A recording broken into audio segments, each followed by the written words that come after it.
and some major retailers have now stopped selling them. Paul Murphy, BBC News. Now, last week we spoke to Scott Hastings, the former Scotland rugby international, whose wife Jenny took her own life last year. In her memory, Scott's friend and ex-teammate Iain Sinclair took on a challenge that had never been done before.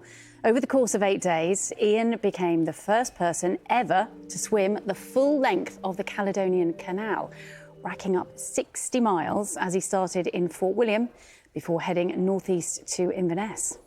So he spent about 6 hours a day in the cold water. Iain was greeted by cheers and bagpipes, having raised more than £65,000 for 3 different charities. Very pleased to say he joins us now. Morning to you, Iain. Good morning, Charlie. And we can also speak to Scott, who's in Edinburgh. Morning to you, Scott. Hi, Charlie. Hi, Sarah. Good to see you this morning. So, Iain, I'm not sure the map really did your feat justice. I mean, as an enormous achievement. Conditions were what? I mean, very cold on the scale. What was it like? I guess it's all relative, Charlie, but from cold to very cold, it was probably in the very cold front most of the time. And look at that map, for sure, it definitely didn't feel as short as that. It was, it was a big old swim, but I've said all along, look, the challenge itself was an impossible task without the team around me. So, it was a great experience, but it was cold. A big old challenge, and the first time anybody's ever done it, which is kind of amazing because the Caledonian Canal is such a well-known waterway. It is. It's an incredible. I mean, it's over 200 years old, and we've only been able to do this challenge in partnership with Scottish Canals. We've worked with these guys for the last 10 months, and they have been fantastic, facilitating. We've got a 41-page risk assessment to work our way through the locks. There's a whole 29 locks that are involved in that, and 4 locks. So, yeah, it was a real sense of achievement once we got to the end. And to be honest with you, it's only the last couple of days it's started to sink in when somebody said to me, so does that mean that you're the first person to swim across Scotland? And I said, yes. And in a typical Scottish way, they said, does that mean you're the slowest person to ever swim across Scotland? So I like to think the fastest, but let's leave it at that. And tell us a bit about your own health challenges.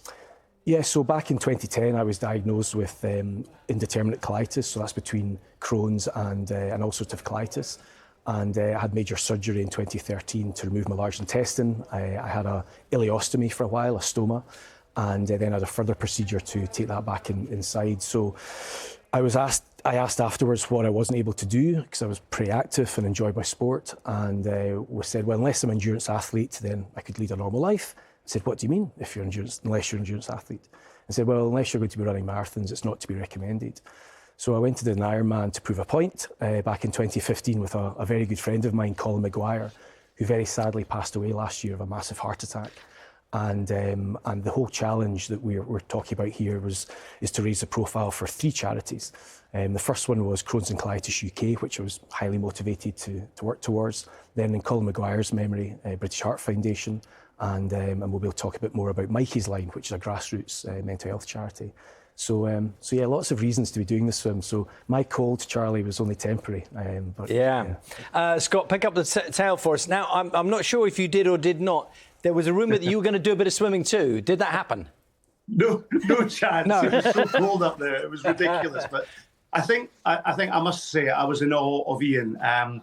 To swim not 60 miles, but it was the vastness of the water, and Loch Ness is just the biggest bit of water across the UK.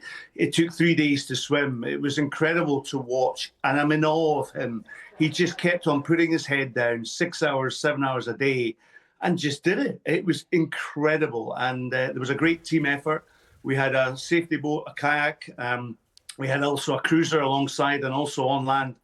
John, Iain's father, supporting on land with a camper van. It was a phenomenal effort. And as I said, just in awe of Iain. He's an ex-rugby player who, sink or swim. Well, sink, he did it. And it was an amazing feat. And Scott, you were there supporting him, cheering him all the way. And of course, part of the money, we heard some of the charities that he was donating to, but also to mental health charities, of course, in memory of your wife. That's right. Jenny was a very keen open water swimmer as well. She would have loved to see Iain do his challenge. And when Iain approached me and said, listen, I'd like to do something in Jenny's memory, and also Colin Maguire, I asked to get involved, but I also asked for a local charity, a Mikey's Line, who are a mental health charity based out of Inverness, do some amazing work. We met some brilliant people up there, and to watch Iain, undertake this swim was actually fantastic. The local people supported us, but more importantly was that one of the things that stood out for me was that at the end of each loch, a rainbow would appear. My wife Jenny loved her rainbows, and it was very emotional at the end because Iain absolutely nailed this. He did it in 8 days, which was phenomenal. He actually had planned this event over 10 days.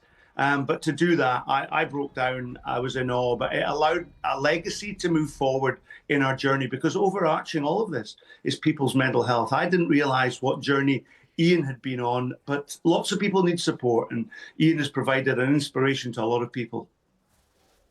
I feel like you need to say something now, Iain.